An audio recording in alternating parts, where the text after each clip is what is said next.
This ABC 15 Flash Briefing is sponsored by Sanderson Ford. Straight up. Hey there, I'm Zach Crenshaw with your top stories from ABC15 Arizona. The search is on for a gunman after two Phoenix police officers were hurt following a shooting this morning. It started as a traffic stop and ended with someone outside of the car opening fire at the officers near 27th Avenue in Maryland. Phoenix PD says two of their officers were riding together trying to stop a car for traffic violations. The driver then took off. Officers finding him again a short time later in the area of Maryland and 27th Ave. Then all of a sudden police say someone along the road started shooting. One of the bullets striking an officer in the wrist, the other being injured by broken glass. Chief Jerry Williams speaking out about this incident just 1 month after other officers were shot in an ambush. Here's that officers were shot by someone hiding in the darkness, literally trying to pick our officers off.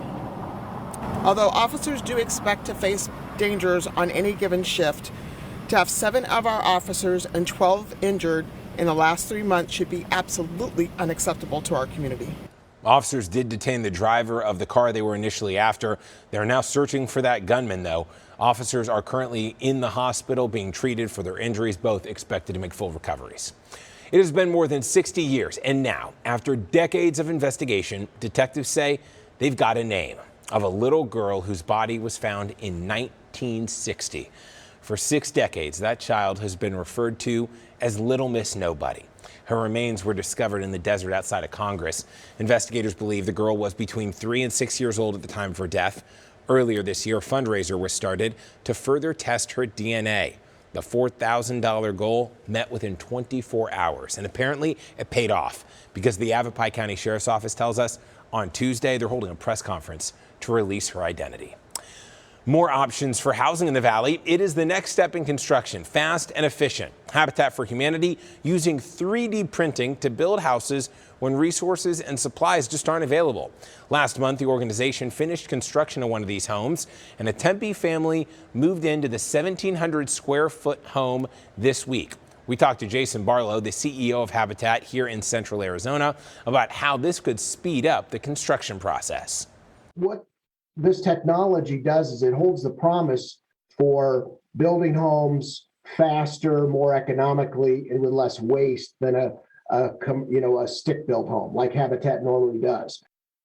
This year, Yavapai College launched the nation's first college course focused exclusively on 3D printed homes. Talk about a quick turnaround. Tom Brady officially announcing his retirement on February 1st. Now he's done a 180. At the time, he said he was happy with his decision to retire and looking forward to, quote, doing other things than playing football. Well, it only took about 6 weeks for Brady to announce he's coming back for his 23rd season in Tampa. D-backs fans, grab your wallets because spring training tickets are going on sale Tuesday. The Diamondbacks take on the Rockies this Thursday, so not much time to get those tickets. And then they finish with the Cleveland Guardians April 5th. You can buy your tickets and every game in between. They go on sale Tuesday at noon. Well, we all know there are a ton of Chicago folks here in the Valley. Deep dish, Chicago dogs, Chicago beer. You can get all of it in downtown Mesa next weekend at the first Chicago Fest West Festival. It's to celebrate the music, food, and sports history of the Windy City during the Cubs spring training here. You can get the tickets right now. They start at just $12. Hi there, I'm Megan Thompson, tracking that most accurate forecast in for meteorologist Jorge Torres on this Sunday. And today we had a high a little bit warmer than your Saturday, 80 degrees for us, which does mean we are slightly above average for this time of year. Here's what you're looking at for that Valley Planner tomorrow as you head back to work on that Monday. 55 degrees in those morning hours, so you may want to have those layers. You may be putting on the heater in the car. 82 is what we're looking at for a high when you're heading home. So definitely even warmer than what we saw Saturday, Sunday, and then 52 in Flagstaff, 64 in Flagstaff tomorrow, 82 in Quartzsite, and 75 degrees in Safford. Here's your 7-day forecast for you. We will warm up a little bit further into Tuesday. Wednesday, those temperatures start to go back down. Then by spring training on Thursday, 83. High pressure builds back in again, getting us back to 87 degrees on Saturday.